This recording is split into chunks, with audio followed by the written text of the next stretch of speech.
Assalamualaikum, nama saya Asrini binti Asli, nomor matriks 27 DEQ 21F1084. Hai, nama saya Nurul Fatimah Zira Fazida binti Madur alias Razali, nomor matriks 27 DEQ 21F1068. Hai, Assalamualaikum, nama saya Siti Nur Syakila binti Hamidah, nomor kad matriks 27 DEQ 21F1064. Nama saya Nur Safiza binti Bos, nomor matriks 27 DEQ 21F1076. Nama saya Muhammad Tirmizi bin Awang dan nomor matriks saya ialah 27 DEQ 21F1044. Dalam video pembentangan kami memilih ikan tilapia merah. Di Malaysia terdapat dua jenis ikan tilapia, iaitu tilapia merah dan tilapia hitam. Ikan tilapia merah ialah ikan yang popular dijadikan sebagai penternakan ikan air tawar di Malaysia. Ramai yang keliru dengan nama spesies ikan ini. Ada yang mengatakan spesies ini ialah Oreochromosis niloticus, namun spesies ini adalah spesies hybrid antara spesies Oreochromis aureus dan Oreochromis mozambicus. Ikan tilapia merah mampu membesar sehingga 15 inci panjang dan berat sehingga 4.5 kg. Sebab ikan ini popular di Malaysia kerana ikan ini mampu membiak dengan bantas dengan penjagaan yang minimal. Selain itu, isi ikan tilapia merah ini juga lebih sedap dan lembut berbanding dengan ikan tilapia hitam.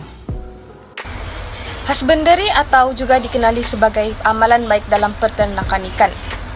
Yang pertama, sentiasa menjaga kebersihan tangki ikan. Contohnya, membersihkan dan memeriksa kualiti air dalam tangki ikan. Yang kedua, mengawal haiwan perosak dan pesaing dengan memasang jaring pada tangki ikan. Selain itu, anak ikan yang bersaiz 2.5 hingga 5.0 cm perlu dibesarkan dahulu sebelum dilepaskan ke dalam kolam semayan atau kolam ternakan.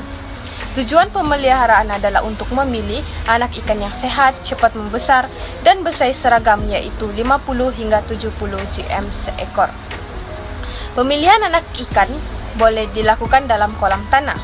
Pengurusan anak ikan tilapia merah secara sempurna boleh mengurangkan kos pengeluaran dan memendekkan tempo masa ternakan kepada 4 hingga 5 bulan.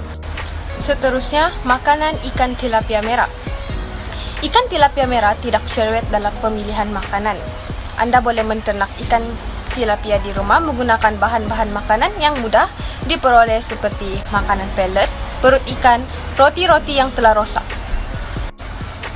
Ikan tilapia merah juga tergolong kepada haiwan omnivore, yaitu haiwan yang makan tumbuhan dan juga makan haiwan-haiwan lain. Ikan tilapia merah terkenal dengan sifatnya yang lasak. Oleh itu, boleh diternak dalam keadaan apa sekalipun selagi air dan sumber makanannya masih ada. Seterusnya, yang bagian D, explain harvest activity related to the fish. Kenapa kita mau harvest dorang waktu lepas kita kenapa kita mau harvest ikan-ikan ini adalah sebab penuaian dan pengendalian semasa aquaculture merujuk kepada aktiviti yang berlaku apabila ikan dan kerang dikeluarkan dari kolam sangkar atau unit pengeluaran lain dan sebelum produk. Seterusnya, explain harvest activity related to the fish. Maksud dari dia punya sentence ni, penuaian dan pengendalian semasa aquaculture merujuk kepada aktiviti yang berlaku apabila ikan dan kerang dikeluarkan dari kolam, sangkar, atau unit pengeluaran lain. Sebelum produk ini dipasarkan untuk kegunaan manusia sebagai makanan, ikan ini dia mempunyai implikasi terhadap kehilangan dan pembaziran makanan pada peringkat ini dan pada peringkat rantaian nilai berikutnya. Sebab ikan ini kita perlu harvest cepat-cepat kerana dorang akan mengalami kerosakan tekanan yang minimum dan dikendalikan dengan betul dan disejukkan untuk mengurangkan kerosotan ataupun kerosakan kualiti yang menyebabkan ikan ini cepat rosak. Okey, seterusnya ialah harga pasaran. Harga pasaran tilapia merah di Malaysia ialah pada tahun 2002 anggaran jualan harga antara 4.2 hingga 4.3 dolar sekilogram, atau 1.82 dan 1.98 dolar untuk sepound. Okey, harga dalam ringgit Malaysia ialah RM16.54 sekilogram. Okey, terdapat 3 strategi pemasaran. Yang pertama ialah produk, yang kedua harga, dan promosi. Yang pertama, mesra pelanggan. Antara contohnya, kita harus melayan pelanggan secara baik dan memberi ikan yang berkualiti tinggi dan tiada kerosakan terhadap ikan tersebut. Yang kedua ialah pembungkusan. Pembungkusan tersebut haruslah berkualiti agar tidak berlaku sebarang kerosakan yang terjadi ketika kita membuat penghantaran yang jauh kepada pelanggan, dan memastikan ikan tersebut akan berada dalam keadaan yang segar ketika membuat penghantaran. Okey, seterusnya ialah promosi. Membuat promosi di dalam aplikasi FB, WhatsApp, dan Instagram agar peminat setia ikan tilapia tidak terlepas pandang dengan promosi yang dilakukan, dan membuat promosi yang menarik minat pelanggan seperti promosi pemotongan harga rendah kepada pemborong ikan tilapia tersebut. Pasaran sasaran.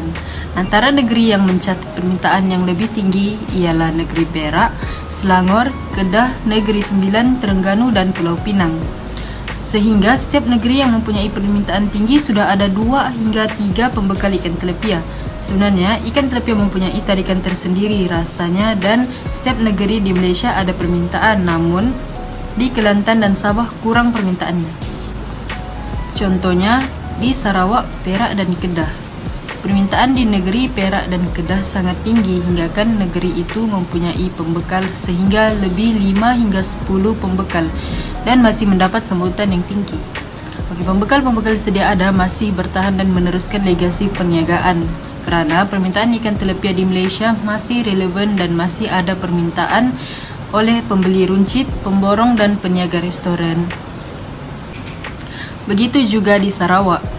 Pembekal ikan tilapia sudah ada 2 hingga 3 pembekal sehingga sekarang kerana permintaan yang tinggi negeri tersebut. Sama juga di negeri Sarawak, pembelinya terdiri dari pembeli runcit, pemborong, dan pengusaha restoran.